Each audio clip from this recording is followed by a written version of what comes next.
È un progetto di valorizzazione del turismo enogastronomico del Veneto e mette insieme 8 filiere. Per questo è un progetto ambizioso, perché talvolta mettere insieme realtà diverse non è semplice, però è ciò in cui crediamo, proprio per valorizzare tutte le varie anime che portano poi alla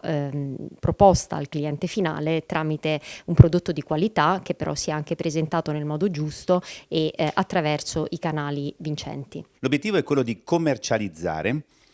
di proporre fuori del Veneto prodotti, pacchetti turistici di queste imprese. Ma siccome lavorando con queste imprese finalmente siamo riusciti a creare anche un bel gruppo di imprese al quale possono aggregarsi in futuro delle altre, l'obiettivo finale è quello di fare squadra, praticamente mettere insieme il sistema pubblico con quello privato e fare in maniera tale che con i fondi europei, perché questo progetto è finanziato da fondi europei, c'è anche il cofinanziamento delle imprese, ma ci sono fondi, possano crescere, migliorare le loro prestazioni, farsi conoscere. Un sito istituzionale, un'app che chiamiamo Digital Concierge perché sarà il compagno di viaggio del turista quando arriva in Veneto e gli farà scoprire soprattutto i territori minori,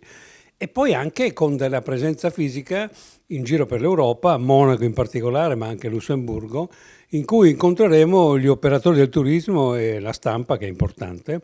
perché deve parlare per di noi. Gli operatori del turismo sono coloro che compreranno i nostri pacchetti per rivendere ai loro clienti. Ho diverse aziende che nel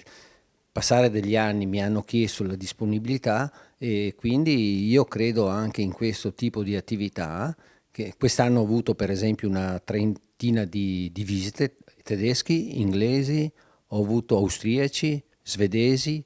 ungheresi, e do accoglienza a tutti e cerco di fare il massimo per renderli soddisfatti della visita, spiegando naturalmente i nostri prodotti, ma non dimenticandomi del territorio. Un gruppo di ragazzi che sono venuti a Jesolo in vacanza e che le amiche della sposa in un addio nubilato avevano organizzato un corso di pasticceria, ed è stata una cosa molto divertente, oltre che trasmettere chiaramente la passione del nostro lavoro, una cosa che è piaciuta tanto. La sposa si è divertita, appassionata poi di pasticceria, e di conseguenza è stato un bel pomeriggio trascorso assieme. Squadra significa scambiarsi idee, scambiarsi informazioni, scambiare esperienze, e questo ti permette di crescere e di affrontare il mondo in una maniera completamente più differente.